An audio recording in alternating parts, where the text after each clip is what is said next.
Good afternoon, everybody. Welcome to Thermomixing Adventures. My name is Lisa Keegan, and today I'm going to show you how to make this amazing chicken Kievs in your Thermomix. So if you've ever gone out and bought Kievs, you don't need to do that when you've got a Thermomix, because you can make them from scratch in your Thermomix. So today I'm going to cover the skills behind mincing in your Thermomix, milling in your Thermomix, grating cheese, and then I'm going to show you how to combine it all together. It is absolutely amazing, simple and quick, and one bowl will actually do it all. As much as I talk at times about having two bowls, one bowl is all you need.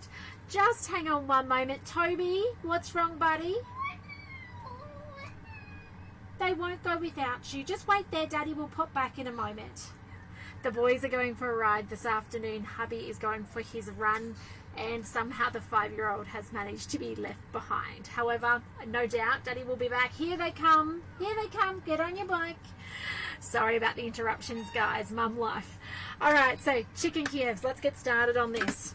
I'd love to know in the chat if you're watching. Do say hi if you're watching on today. If you know what you're having for dinner, love you to share it so that we can inspire one another with our Thermomixing. Now, the first thing you'll see is almonds, and it's got 100 grams of raw almonds.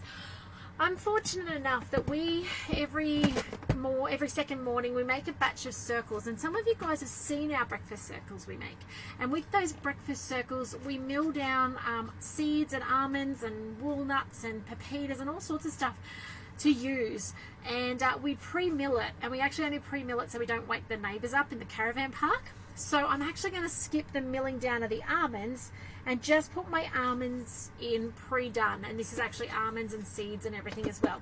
This will become the outside coating on the chicken Kievs. So I'm just going to weigh this in.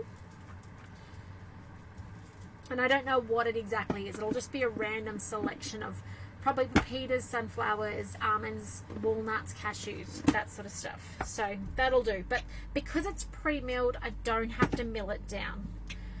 So we skip that there. Mine will be finer than yours. If you follow that instructions, it's only got 5 seconds speed 9. So you'll find it a little bit chunky. It's up to you as to whether you want to take it further or not. So now we continue on, and it's got 1 teaspoon of oregano. I'm all out of oregano. I'm just going to use parsley. That'll do. In it goes. Next up is onion powder. A little bit unusual. Now, onion powder, hello Denise, lovely to have you on this afternoon. Onion powder is really hard to store. I don't know if you've noticed that, but it always clumps together and it always takes in the moisture from the air. That's because onion and garlic by nature do absorb the stuff in the air. So you'll notice that it always goes clumpy, it'll go soggy. I just keep using it, to be honest. I don't worry about the fact that it's lost its texture. And it wants 1 teaspoon. I'm going to be generous with the onion powder. You could put in some purple onion. You wouldn't want much. Probably 50 grams would be enough in this step if you wanted to swap in some actual onion. Don't use brown onion. It'll be too acidy in your food. It wouldn't be very pleasant. Okay, half a teaspoon of sweet paprika.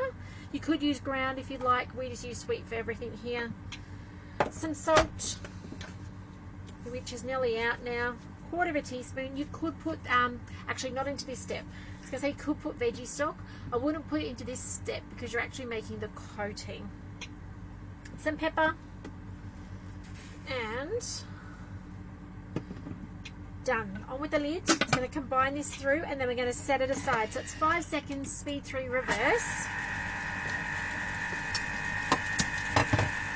which gives you time to put things away and get yourself sorted for later. Which is the beauty of Thermomix cooking, is it makes it so much cleaner. Now it's going to tell us to transfer it aside, and I'm going to put it into a bowl, which will become, oh, it smells divine. You could put chili powder in there. You could put so many different combos in there. Okay, it doesn't have to be what we have today. I put mine into a bowl because this is what we're going to roll it in later on. Hello, Grace. Lovely to have you on this afternoon. Just give your blades a little twiddle in there. Get rid of that extra stuff out. Now, we don't need to wash the bowl. So as much as we've got an awesome $29 bowl on at the moment for Thermomix, celebrating 20 years of Thermomix in Australia, this recipe, you can actually go through and use the same bowl every time, which is awesome. Okay, now that's my coating, my crumb coating. There's no gluten in there. It is seeds and nuts and yummy stuff. So do not rinse the mixing bowl. So now we're going to grate some cheese down. Now, ordinarily a bit like seeds. When we're away in the caravan, I like to pre-grate my parmesan. I just don't want to wake the neighbours up when we decide we're going to mill it down. Okay, not so bad when you're at home, but when your neighbour's just next door, you don't want to be too loud.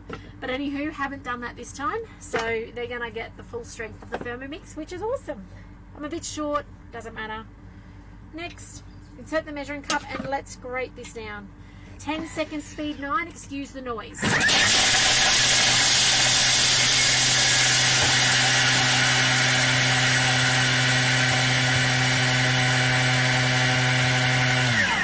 What we're actually making here is our beautiful filling, the butter filling that's going to go inside. Now, if you've got leftovers of this filling, please freeze it. Don't let it go to waste. Hello, Laura. Long time no see. I hope you've been well. So actually what we're making here is going to be the inside, the fillings. Now, I need to put this in a bowl and set aside. I'm missing all my bowls. They've all been used today. Actually, what I made earlier was cater, which is coconut, almond, dates, and apple. And that's actually why a lot of the bowls are being used today. I made the cater and I made pina coladas for afternoon tea. Just a whole lot of stuff, really. So, in that goes. Alright, now we're going to go next. Salted butter. 100 grams of salted butter. I haven't got salted. I just always use unsalted, so use whatever you've got. 92. Okay, 2 to 3 cloves of garlic. I am operating out of a jar still. Another 10 days and we're home, so then I'll be able to get back into the real deal. So it says 2 to 3. In it goes. Okay, flat leaf parsley. I am working with dried ingredients, okay? It says 10 leaves. I'm just going to guess. I have no idea what that would be. Same with the basil. In it goes. And then some thyme. 1 sprig of thyme. Love the smell of thyme. Next. And then on with the lid. And this is going to combine together. I'll mix it through. 40 seconds, speed 5. It won't take 40 seconds.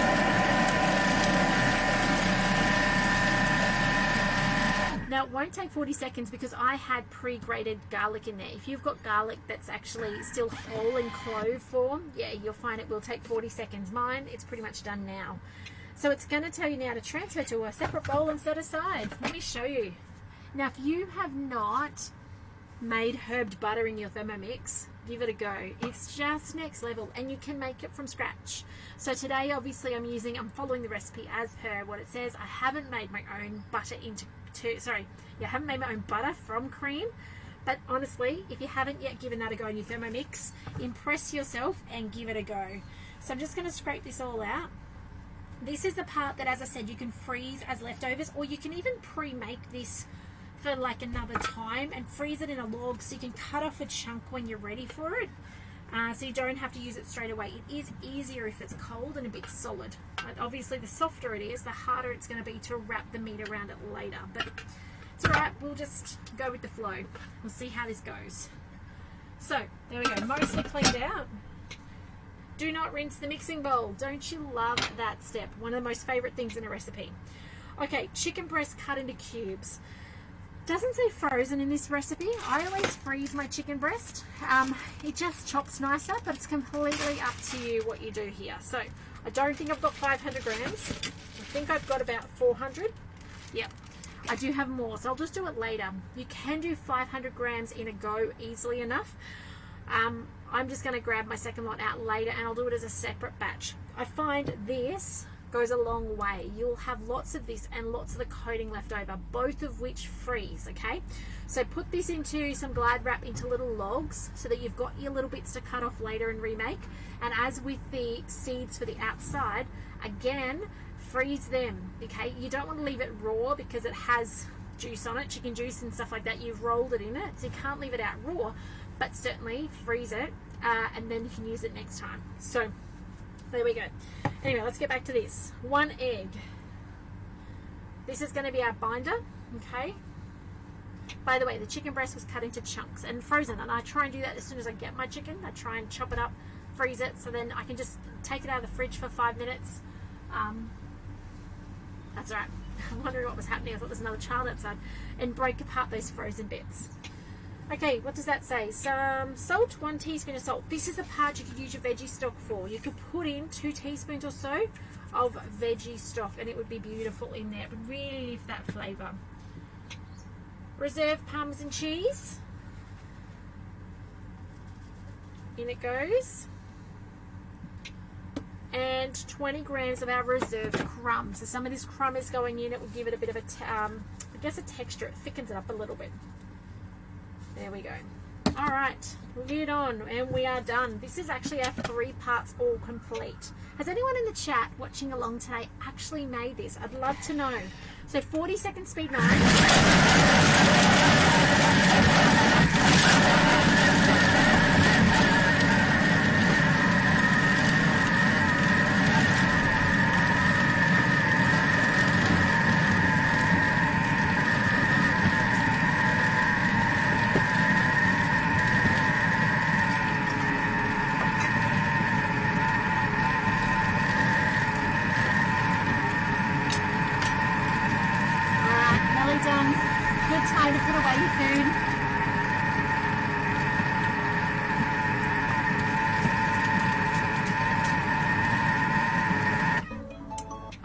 So that's done. That was 40 seconds. As I said, perfect time to get things put away so that you've got yourself a clean space now to make these on. All right, now you can make them as big or as small as you like, and that's another thing I love about this recipe. You can make them a flat, you can make them round, you can make them like arancini balls, whatever you like. Hello Marianne, hello Denise, lovely to have you guys on, and I love that you're going to give it a go later. Please do, and tell me what you think. So let's have a look at this mix in here. You can see there, it's all minced down. I'm just looking to see if there's any chunks left. You know what? There is actually one chunk in there, and I don't like that. So I don't think it repeats that step. Let's have a look. No, now it assembles. So let's just get out of our recipe. If we don't like the final product, it's okay. Couple of things. Number one, they do it with raw, and I've done frozen. Number two, maybe my chunks were too big. Doesn't matter. Let me show you how to problem solve it so that if you have this issue, then you either can avoid it, or when you do have it, you know how to fix it. Turbo is your best friend when mincing meat. Now on your TM6, it's to the right hand side of your screens. If you're on a TM5, it's on the bottom in grey, and a TM31, you're on the button. We're going to go to our turbo. You'll see it locks the lid in. We're going to change our time from 1 second to 2 seconds, and we're going to whiz it around, okay? And off it goes. We're going to do 5 of these. 5 is usually how long it actually takes for fresh. So if I was using fresh rump or rib or pork or something like that and it's not frozen, normally I'd do 5. Because I've now got that soft stuff in there, I've got the cheese, I've got the seeds, I've got the, what else did I have in there? The egg, those sorts of things. It is now soft, right? It actually minces a lot nicer, I find, from frozen. And frozen usually only takes 3 goes of turbo, but because we do have that extra stuff in there, it's kind of gone gluggy, okay? So let's go again. So I'm going to do it 5. I think I'm up to 3. All right, and then we'll have a look at the texture. See if it's come together for us. You'll see those arms release once I get out of turbo mode. It should. There we go. And let's see what we've got. Here's to hoping. The other time, oh, that's better. The other time you'll have that sort of issue is if you've put too much quantity in. So if you've gone too much, say you've got 700 grams of fresh chicken breast and you've put that in. Or the other time is sometimes if you use thigh or something with fat on it. Fat has to be frozen to chop. So if you're going to do thighs and stuff, do freeze it. You will find you'll still get a bit of stringy fat through it, but it's not, a lot of the fat will chop down. All right, that's another tip as well. This is the part of the recipe where, not my favorite part. Those of you who watch will know that I do not love playing with food. However, for you guys, I will. And then I've got to figure out how to turn the camera off at the end. So let me actually get this lined up for later. We're nearly done though. These are the elements complete. So it says line a baking tray with baking paper and set aside. Using damp hands, divide the chicken into 6 portions, approximately 100 grams each. This is where you can do what you want. Just one advice on that though, as far as sizing goes. try and make them consistent, or make at least your tray consistent. So I will make some small ones for the kids. Hubby and I will have large ones, and I'll put them on 2 different trays, because the small ones will cook faster. I can take it out the oven and then leave our bigger ones to cook longer. Okay, don't mix and match on your tray, otherwise you'll get some overcooked ones. However, it is really forgiving, this recipe, because you've got the oil inside of these beautiful chicken little pops just about. It doesn't really overcook, but you do have to be careful with breast though, right? Breast can dry out. So I'm going to go through the instructions. I'm going to show you one of these and then we're done. So flatten each portion to the size of your palm, approximately 1 centimeter. Put a tablespoon of herb butter in the middle. Ensure there's no thin spots. Roll it in the crumb and set aside. Okay, and then repeat the process. And then after this is all done, it goes in the oven, or actually no, sorry, this says frying pan. I've never fried it. I've always put them in the oven. I've trickled them with a little bit of oil, and I've always put them in the oven. So theirs says fry pan, and then it says oven afterwards. Okay, totally up to you. There's no right or wrong way there. I think this gives you the nice, I guess, if you fry it off first, you get that kind of oil coatedness to it before it goes in the oven. Mine just goes straight in the oven with a trickle over the top. Work with whatever you've got. I don't want to dirty another fry pan, which is probably why I've fallen into the habit. All right, let me wet my hands and let me show you. Let me turn this around so you guys can see my baking paper down here. Excuse me while I argue with the camera. There we go. Baking paper. Okay, wet hands. The reason wet hands is the mixture won't stick as much. Push it out as it said, to about the size, not too thin. I'm actually getting too thin. Can you guys see that? Getting too thin. It said 1 centimeter. This one will be a small one for the kids. Now it's a good idea to work on 2 different pieces of baking paper. So this will move onto a baking paper for the oven. All right. So now I get my little bit of what's this called? Butter.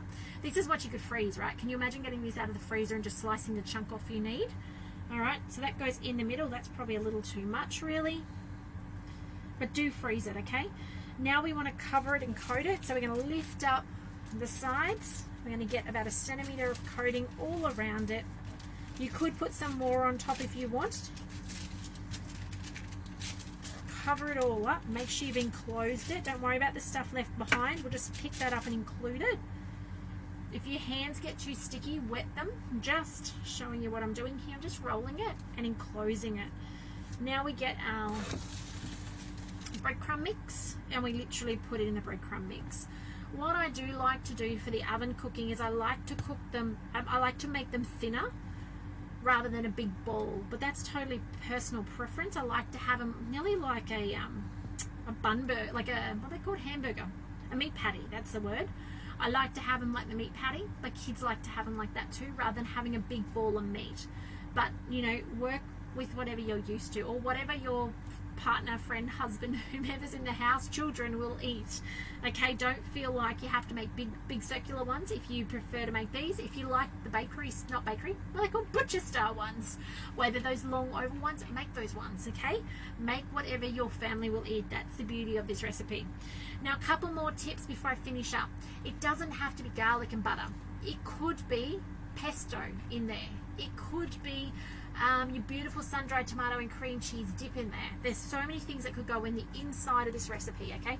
Don't feel like you have to stick with the garlic butter. I gotta say though, garlic butter is pretty amazing and impressive, but it could be so many other things. If you've got leftover pesto come Christmas time, use that in there. It's just amazing. So I'm gonna make some more of these. I've got to make probably 8 little ones, and then I'll make a couple of big ones, but I am going to mince some more meat down and chuck another egg into it, and some more herbs and stuff in there for hubby and I. So I hope you'll give this a go in your Thermomix. If I can help you in any way with your Thermomix, please don't hesitate to reach out.